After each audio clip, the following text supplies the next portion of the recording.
The spaceship Aurora Star gleamed under the bright lights of Spaceport Delta 7. It was one of the most luxurious starships ever built, known for its speed, comfort, and beauty. People dreamed of traveling on it, but only a few could afford the best seats, first class. First class wasn't just about comfort, it was about power, status, and being treated like royalty. Economy class, on the other hand, was where everyone else had to sit. Captain Elias Voss stood at the boarding gate, holding his ticket tightly in his hand. His dark skin glistened faintly with sweat after walking through the crowded spaceport. He wore his military uniform proudly, though it was slightly wrinkled from days of hard work. A medal hung around his neck, shining brightly even in the dim light. This medal was proof of his bravery.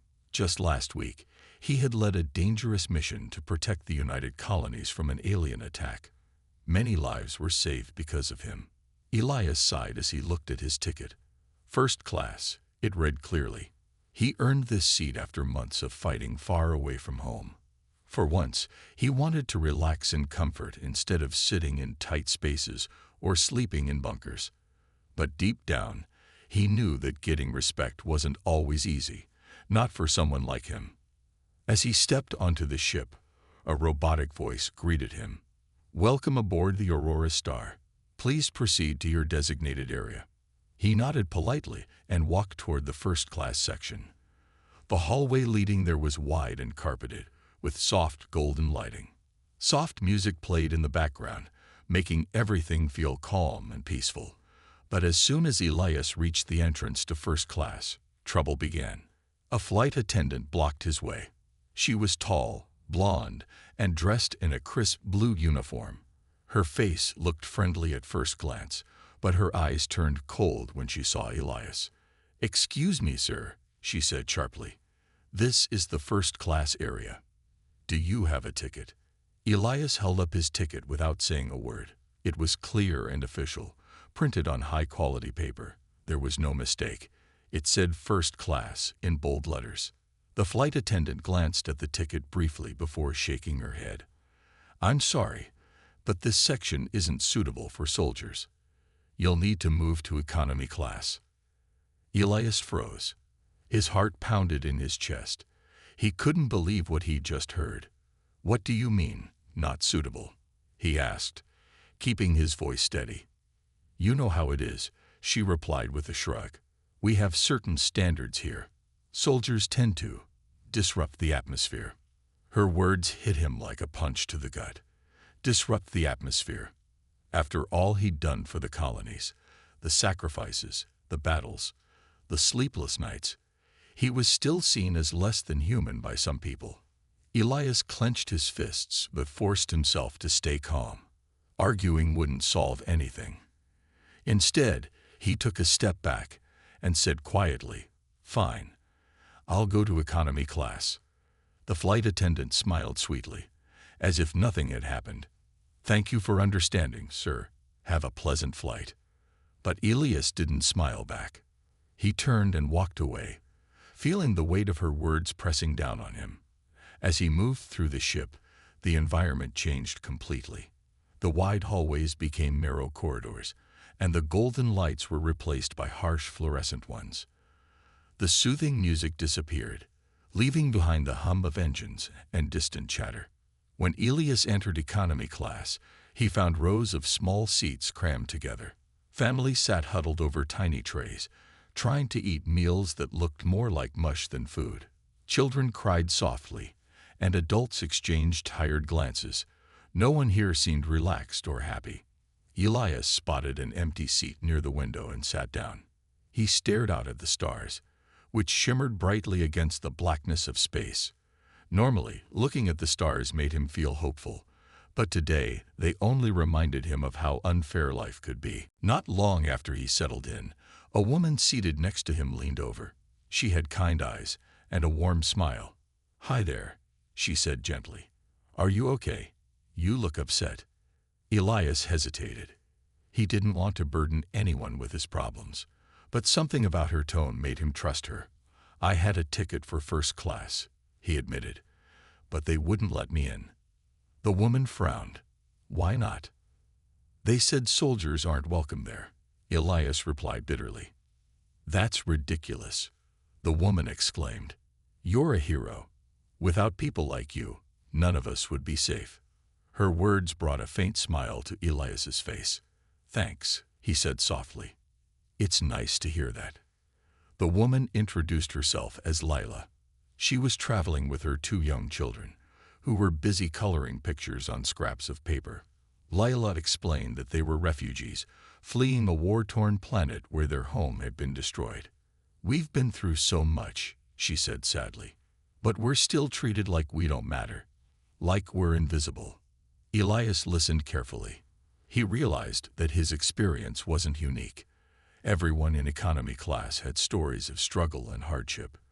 They were all overlooked and undervalued by the rich elites in first class. Just then, a teenage boy with messy hair and a camera slung over his shoulder approached them. Excuse me, he said nervously. My name is Mia. I'm Mia. I'm a journalist. Elias raised an eyebrow. Aren't you a little young to be a journalist? Mia grinned sheepishly. Yeah, maybe. But I want to tell the truth about what's happening out here. About how unfair things are. Can I interview you? Before Elias could answer, the ship shuddered violently. The lights flickered, and a loud alarm blared throughout the cabin. Passengers screamed and grabbed onto their seats. What's going on? Someone shouted. No one had answers. All Elias knew was that something bad was about to happen, and it would affect everyone on board, whether they were in first class or economy. The alarm stopped blaring after a few minutes, but the fear remained. Passengers sat frozen in their seats, clutching armrests or holding onto loved ones. Some whispered prayers under their breath, while others stared blankly into space, too shocked to speak. The ship's lights flickered again before stabilizing, casting weak shadows across the cramped economy cabin. Elias leaned forward, resting his elbows on his knees. His mind raced as he tried to figure out what had caused the sudden shake. Was it an engine failure, a meteor strike, or something worse? Whatever it was, it didn't feel like a minor issue. Layla, the refugee woman sitting next to him, glanced at her children nervously. Her son, about 7 years old, clutched a coloring book tightly in his hands, while her daughter, no older than 4, buried her face in her mother's side. Will we be okay? She asked Elias softly, her voice trembling. I don't know, Elias admitted, but I'll do my best to make sure you are. His words brought a small measure of comfort to Layla, though her eyes still brimmed with worry. She nodded silently and hugged her children closer. Mia, the teenage journalist, hadn't left since introducing herself earlier. He carried his camera around his neck like a shield, snapping photos of the chaos unfolding in economy class. This is insane, he muttered, lowering the camera for a moment. People need to see this. The way they treat us here, the conditions we're forced to live in. And now whatever just happened, it's all connected. Elias raised an eyebrow. What do you mean, connected?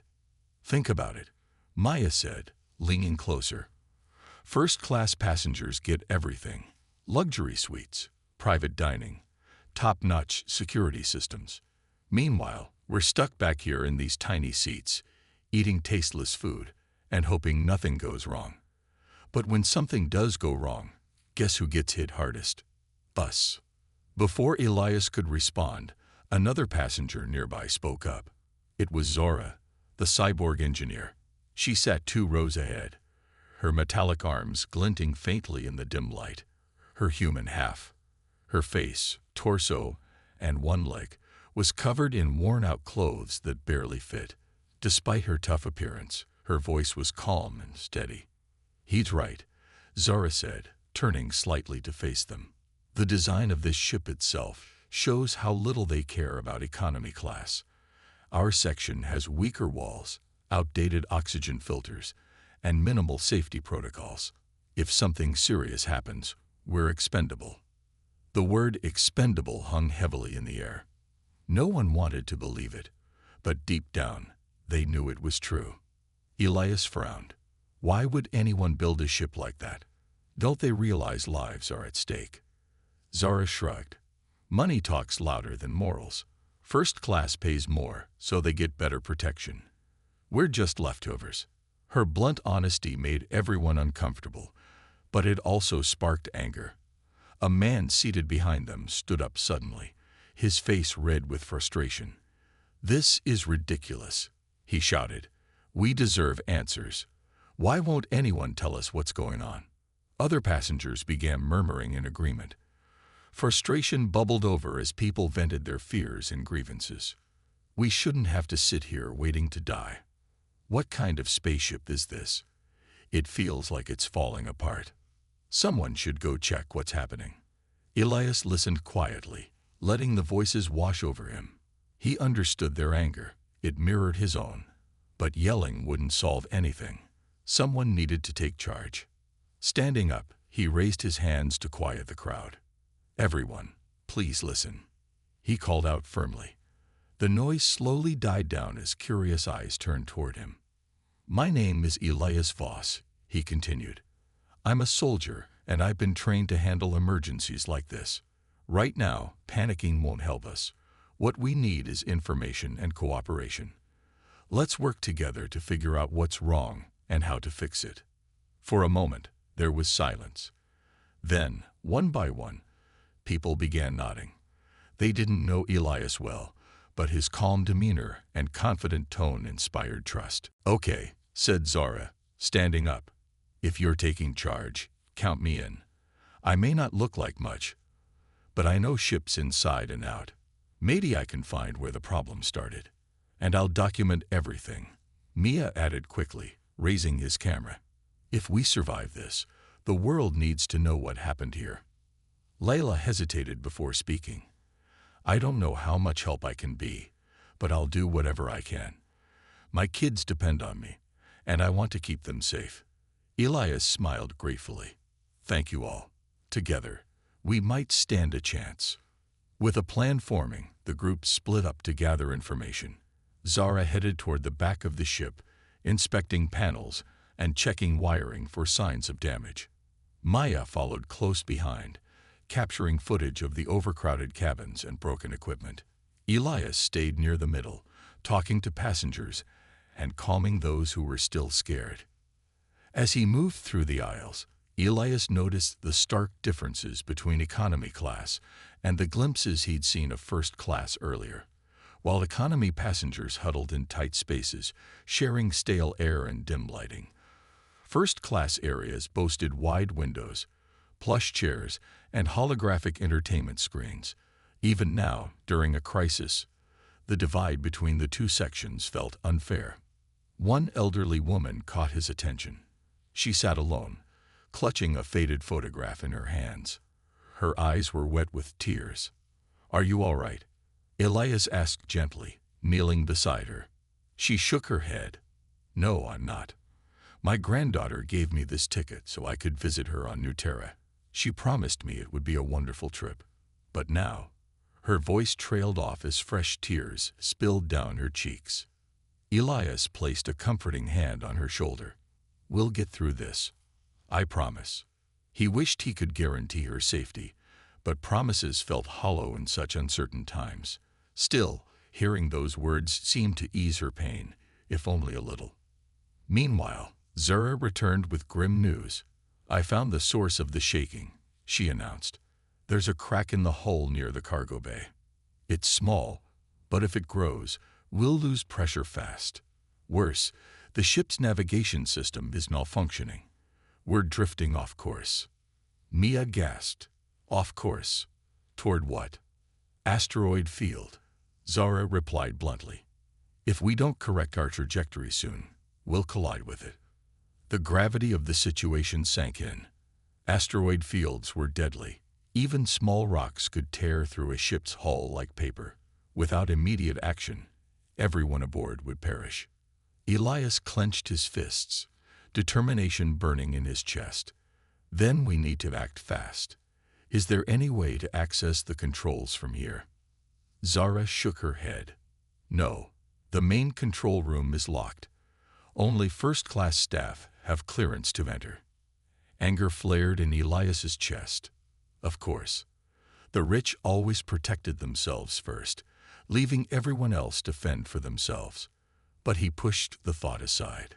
Getting mad wouldn't save them. Action would. "All right," he said firmly. "Here's the plan. Zara, you and I will try to bypass the lock and reach the control room. Mia, stay here and keep documenting. If we succeed, your footage will expose the truth about how poorly this ship treats its passengers. Layla, stay with the others and keep them calm. Can everyone do that?" They nodded, united by a shared purpose. For the first time since boarding the Aurora Star, the people in economy class felt like they mattered. As Elias led Zora toward the front of the ship, he couldn't help but glance back at the passengers watching him leave. Their faces were filled with hope and fear. He knew the road ahead would be dangerous, but giving up wasn't an option. Not for him, and not for them. Zara hesitated but nodded. "Be careful." As she left, Elias took charge of the remaining crew. Together, they worked tirelessly to stabilize the ship. Each second felt like an eternity as they fought against the clock. Back in economy class, Zora delivered the message.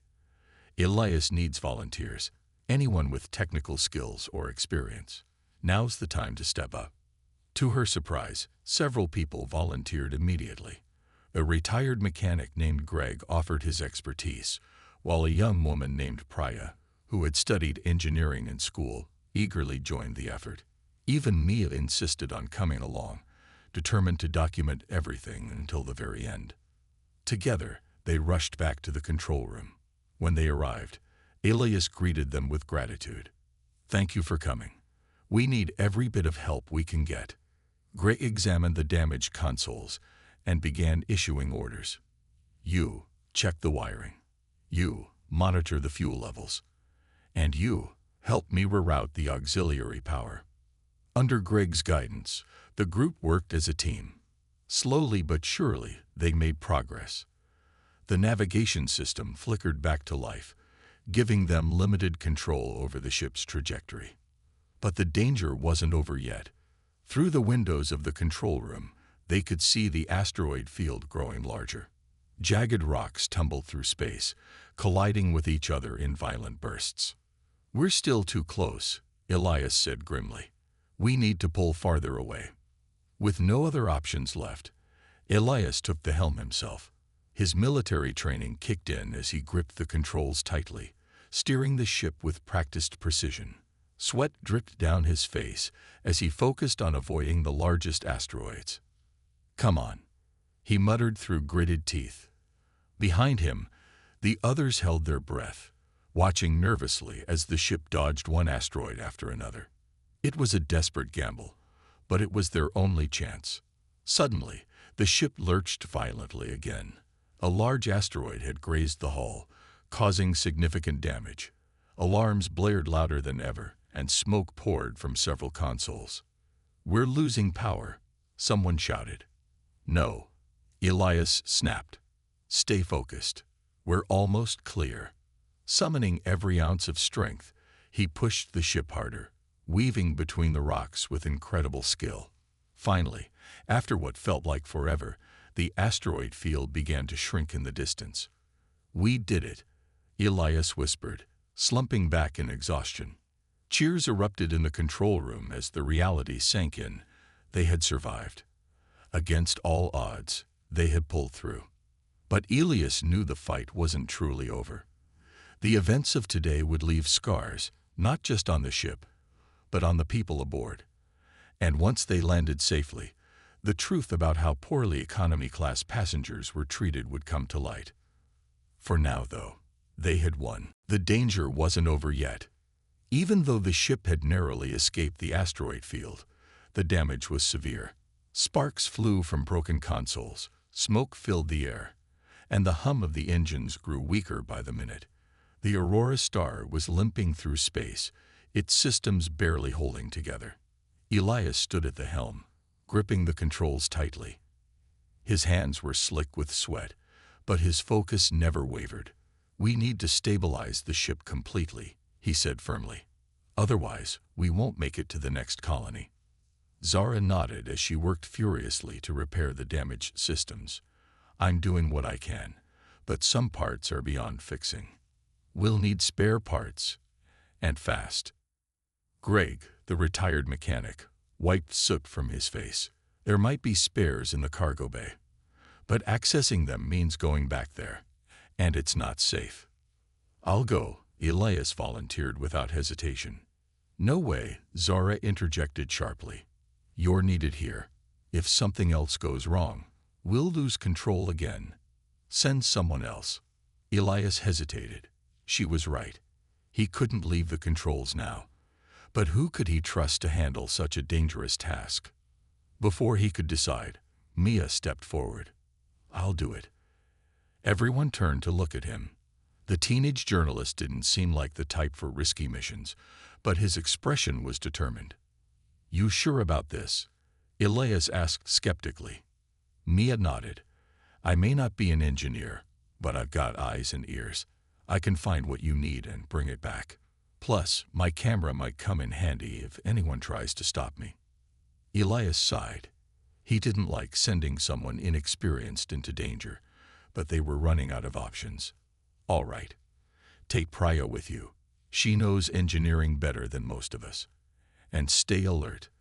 The cargo bay isn't far, but the ship's unstable. Watch your step. With that, Mia and Priya set off toward the cargo bay.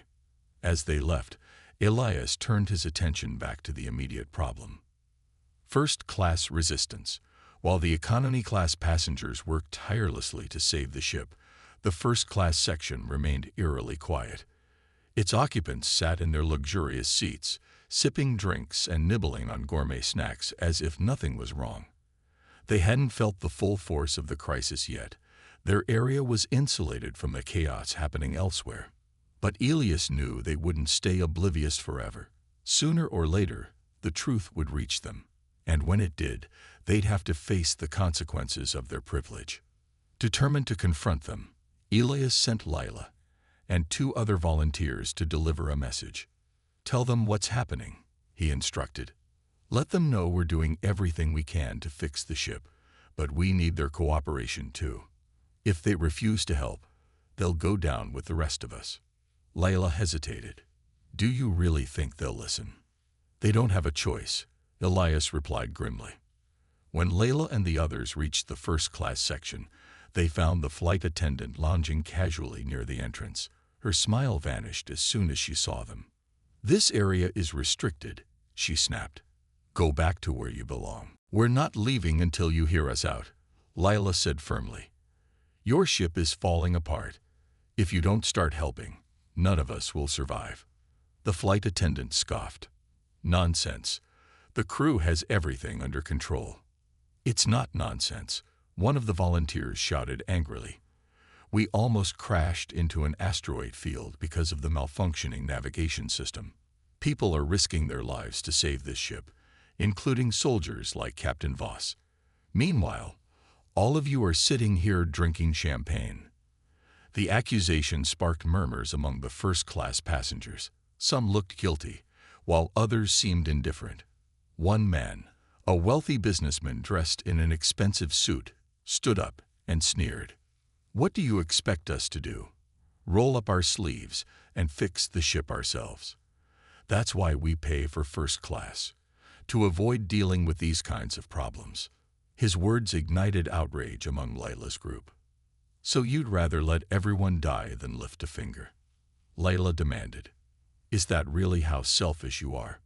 Before the argument could escalate further, a loud crash echoed through the ship. The floor shook violently, knocking several people off balance. For the first time, fear flickered in the eyes of the first-class passengers. What was that? A woman shrieked. It's the hull, Layla explained coldly. It's cracking under the strain. If it breaks completely, we'll all suffocate. The businessman paled visibly. Surely there's something we can do. There is, Layla said. Help us. Share your resources. Let us access the emergency override controls in this section. Otherwise, We're all doomed. Reluctantly, the first-class passengers agreed to cooperate, at least outwardly. But Elias knew better than to trust them fully. Privilege often came with excuses, and he suspected they'd try to protect themselves at any cost. The cargo bay mission. Meanwhile, Mia and Priya navigated the dark, narrow corridors leading to the cargo bay. The ship groaned ominously around them, its walls creaking under the pressure of the damage. "This place gives me the creeps," Mia muttered, clutching his camera tightly. "Focus," Priya said sharply. "We don't have time to waste." They finally reached the cargo bay, only to find it guarded by security drones. Their red eyes glowed menacingly as they hovered in front of the door. "Great," Mia groaned. "Now what?" Priya examined the drones carefully. "They're programmed to prevent unauthorized access, but maybe I can hack them." Using her knowledge of engineering, Priya connected her tablet to a nearby terminal. Her fingers flew across the screen as lines of code scrolled past. After a tense few minutes, the drones powered down, allowing them to enter. Inside the cargo bay, they found crates stacked high. Labels indicated which ones contained spare parts. "Got it," Priya said triumphantly, grabbing a toolbox from one of the crates. As they prepared to leave, however, the lights flickered, plunging the room into darkness. A low hum signaled that the drones were reactivating. "We need to move, now," Mia urged. Carrying the toolbox, they sprinted back toward the control room. The drones chased them relentlessly, firing warning shots that narrowly missed their heads. "We're almost there," Priya shouted as they rounded the final corner. Bursting into the control room, they collapsed in relief. "We made it," Mia gasped. Elias took the toolbox gratefully. "Good work. Now let's finish this." Final preparations. With the spare parts in hand, Zara and Greg worked feverishly to repair the critical systems. Slowly but surely, the ship began to stabilize. Through it all, Elias kept a close eye on the first-class section.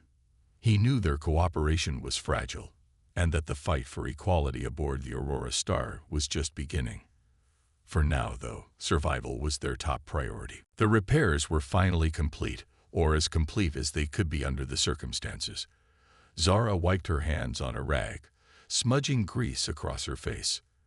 "That's the best we can do," she said, exhaling deeply. "The ship should hold together until we reach the nearest colony." Elias nodded, his shoulders sagging with exhaustion. For hours, he had been at the helm, steering the damaged vessel through treacherous space. Now, with the immediate danger behind them, he allowed himself a moment to breathe. But the fight wasn't over yet. Not entirely. As the Aurora Star drifted closer to safety, Elias turned his attention back to the passengers. The economy-class section was quiet now, the chaos replaced by an uneasy calm. Families sat together, holding each other tightly, while others stared blankly into space, processing what had happened. Layla approached him, her children clinging to her side. "Thank you," she said softly, tears glistening in her eyes. "If it weren't for you, we wouldn't have made it." Elias shook his head. "It wasn't just me. Everyone played a part.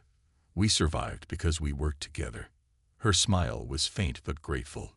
She hugged her kids closer, murmuring something to them that Elias couldn't hear. Mia stood nearby, his camera still slung around his neck. "I got everything on film," he said proudly. "Every moment. The fear, the teamwork, the injustice. When we land, I'm going to make sure the whole galaxy sees this." Elias gave him a tired smile. "Good. People need to know the truth." Confronting first class. With the ship stabilized, Elias decided it was time to confront the first-class passengers once and for all. Accompanied by Layla, Zara, and Mia, he marched toward their section, his military uniform torn and dirtied, but still commanding respect. When they arrived, the flight attendant stood blocking the entrance again. Her usual confidence seemed shaken, though she tried to mask it. "You're not welcome here," she snapped weakly. "This isn't about being welcome," Elias replied coldly. This is about accountability. You refused to help when lives were at stake. You treated us like we didn't matter. Well, guess what? Without us, your precious first-class section would have been destroyed along with the rest of the ship. The passengers shifted uncomfortably in their seats. Some avoided eye contact, while others looked ashamed. The businessman who had earlier dismissed the crisis cleared his throat nervously. "We didn't realize how bad things were," he stammered. "That's the problem," Elias shot back. "You didn't want to realize. You stayed comfortable in your bubble while the rest of us fought to survive. But let me tell you something. Your money and status won't save you next time. If you don't start treating people equally, disasters like this will keep happening. And one day, no one will be left to bail you out." His words hung heavily in the air. No one dared to argue. The flight attendant opened her mouth to protest, but thought better of it. Instead, she stepped aside silently, allowing Elias and his group to pass, landing safely. Hours later, the Aurora Star finally docked at New Terra Colony, a bustling spaceport filled with activity. Emergency crews rushed aboard to assess the damage and assist the passengers. As they disembarked, Elias watched the stark contrast between the two classes. First-class passengers stepped off the ship looking polished and composed, despite the ordeal. Economy-class passengers, however, emerged weary and disheveled, but alive. Their faces bore the weight of what they'd endured, but there was also a sense of pride. They had faced death together and come out stronger. Reporters swarmed the scene, eager to hear about the incident. Cameras flashed, and microphones were thrust forward as survivors recounted their harrowing journey. Mia seized the opportunity to share his footage. Standing atop a crate, he addressed the crowd. What happened on the Aurora Star wasn't just an accident. It was a reflection of how broken our society is. While the rich hid in luxury, the rest of us risked our lives to save the ship. This isn't fair, and it needs to change. His speech sparked outrage among the gathered crowd. Videos of the flight attendant refusing to help Elias, the crumbling conditions of economy class, and the bravery of ordinary passengers spread like wildfire across the galaxy. The backlash was swift and severe. The flight attendant lost her job, and the Aurora Star's parent company faced massive lawsuits. Calls for reform echoed throughout the colonies, demanding equal treatment for all passengers regardless of class. A new beginning. For Elias, the experience changed everything. He had always believed in fighting for justice, but now he saw how deep the inequalities ran and how much work needed to be done. When reporters asked him about his plans, he smiled faintly. "I'm done being the soldier," he said. "From now on, I'm going to fight for equality. If we want a better future, we have to stand up for each other, not just ourselves." Layla and her children waved goodbye as they boarded a transport to their new home. "Take care of yourself," she told Elias warmly. "And thank you for everything." Zara shook his hand firmly. "If you ever need my help, you know where to find me." Even Mia promised to stay in touch, vowing to continue exposing injustices wherever they occurred. As Elias walked away from the spaceport, he felt a renewed sense of purpose. The road ahead wouldn't be easy, but he knew he wasn't alone. Together, they had proven that even in the darkest moments, hope could shine through, and that unity was stronger than division.